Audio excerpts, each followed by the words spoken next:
Hey guys, Banana Luck here. Welcome back to another Watch Your Realms video. We are going to be taking a look at this weekend's banner and talk simply about whether you should be summoning on this one. So first of all, let's take a look at the 15x banner. We've been getting recycled banners, so no surprise that this came back. The Setram Serephina banner. So Setram, probably the more commonly known hero that everyone has been familiar with for a while. He's great in the Styx Codex as well as in Guild Boss because he is one of the few heroes that specializes in uh, attacking units that have a shield. So first of all, let's take a look at his range. Uh, Setram probably has one of the most ridiculous ranges of all the marksmen in the game. Decent attack, pretty high attack interval, 3.5 seconds, and firstly, his talent, each attack launch, 20% chance to unleash feast, smashing the target, dealing 140% damage and inflicting the target with stun. Fewer targets in range, the higher the extra damage dealt, up to 20%, and that goes up to 160%, and obviously telling you that this guy, he specializes in single target damage. So his passive, just 120% physical damage, and then first passive increases all damage by 10%. Shielded targets take 30% extra damage. This goes up to 15, and the shield bonus goes up to 50, which makes him perfect for Guild Boss, especially if you're very early on in the game and you just don't have anyone that can destroy shields as well as Setram. He's the man for you. And last passive, when the hero attacks one target multiple times, increases crit rate by 1%, crit damage by 2, and this effect lasts for 4 seconds. And basically, you don't really have to care about the duration, you just have to know that if you're attacking one target all the time, you're going to be stacking this up on them.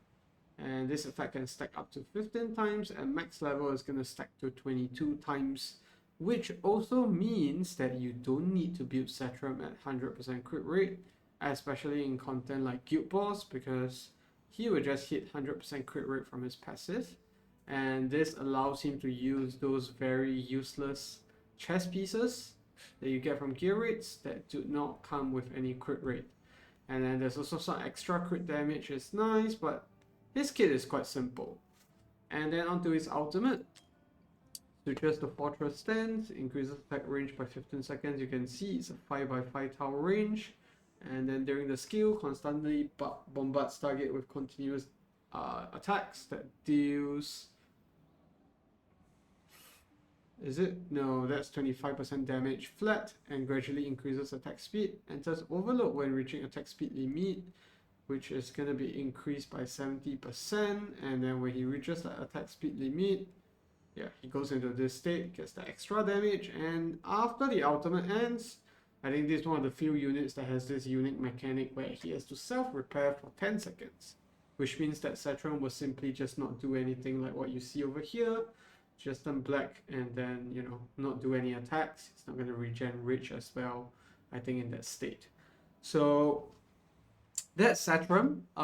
Kit wise, he's really built up for Guild Boss, but once you get to the end game, Guild Boss like teams, you don't really need him because you just have so much more damage coming from other sources that Setram is just insignificant at that stage. And then onto his awakenings, A1, when entering Fortress Stance, grants buff up to 2 allies with the highest current attack within range, and those targets deal 30% more damage to enemies with shield, lasting for 15 seconds. So this makes him great for Guild Boss for that reason.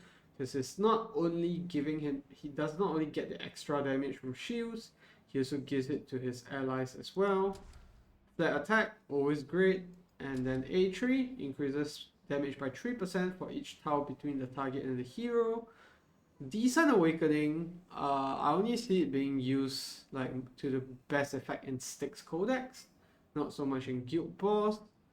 And then awakening, penetration by 8%, that's nice. And then this is the juicy one, duration of overloaded increases by 5 seconds. So you can see here, This ultimate lasts for 15, so that gives 5 seconds. And don't forget that Setram also has this exclusive artifact, which increases it by, I think, 10 seconds if I'm not wrong.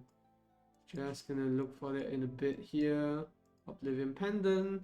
Oh, sorry, it's 5 seconds as well. But I think at max level, when you have this artifact maxed out, that's gonna be 10 seconds. So, Setram, obviously, great unit for guild boss, but you don't really use him there anymore. What people use him for instead is actually Styx Codex.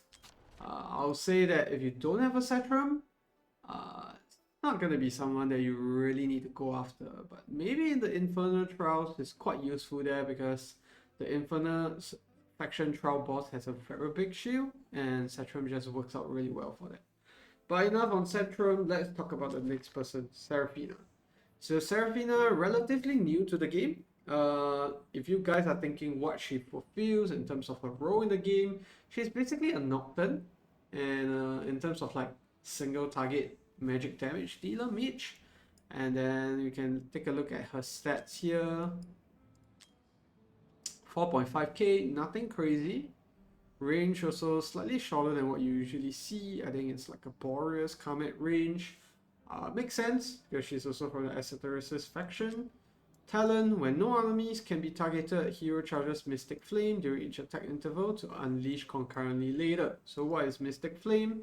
Upon hitting the enemy, deals damage equal to basic attack 1 time. So she's basically charging up attacks to do like 1 hit and then multiple attacks go off at the same time. This stacks up to 3 times, and when an enemy receives damage from Serephina 4 times within 1 second, synergizing with the first part of her talent, they will receive 200% damage 1 time. Okay, interesting kit. Passive, obviously magic damage, 120% damage to 1 enemy.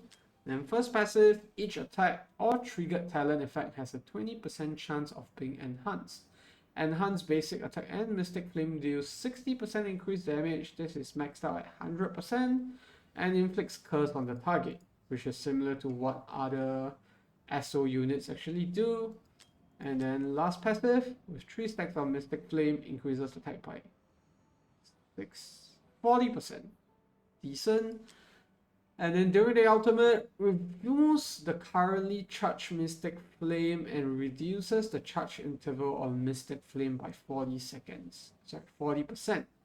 Mystic Flame is by the attack interval, and then Mystic Flame will be unleashed together only when there are 3 stacks of it. So at 10-second duration, you will expect this to go off maybe 3 times, where she get those big hits. And the range is at 800%. If you add in a Cyrus, Esotericist lot, that's going to be going down to 600. Pretty low cost ultimate when you bundle it up with them, but I think the shame here is that Serephina is actually one of the only Esotericist units that do single target damage. So a bit lacking there in that department. You're not really going to run her with any other of the common single target damage dealers in Arena. Most of those other units are going to slap harder unless you're talking about Overlord and below. But let's look at Awakenings. During the ultimate, trigger chance of Eternal Hatred increases by 15%. That's neat. So some extra damage. Flat attack. Upon first deployment, increases damage by 40% for 30 seconds. Really good. Penetration. Deals 20% increased damage to targets inflicted with curse and restores 2% rage. So she's alright of a mage. She's not bad, but like Setram, she's not another one of those units that you really have to go after. Her design is neat though, with the Medusa head going on and that pot of flame. The only reason why I'll go for her is because I don't own her. And if you take a look at my gallery, there's really only that many units that I don't own. Araka. Nothing from Piercers, really got Eova. And then Ajax, Phenoma, Serephina, Glaciers. So you can tell, really not many options that we are looking for anymore. And nascent summons would look good if we actually got Serephina, but we are pretty close to PD, I think halfway there. But this is not gonna be the banner that we're gonna use it on. So two average heroes, honestly, if you're new to the game, I'll still say summon on the 2x. It's not worth it to go on these guys because they're not crazy or anything. Setram's great for guild boss. I used him extensively back then, but it's not gonna be a crazy game changer, I'll say. Because you get other units that do just as well along the way. And Serephina just really doesn't fulfill any bit of the game, so yeah, that's just the way these two banners are. If you ask me, hard skip, especially if you're a new player, go on the 2x.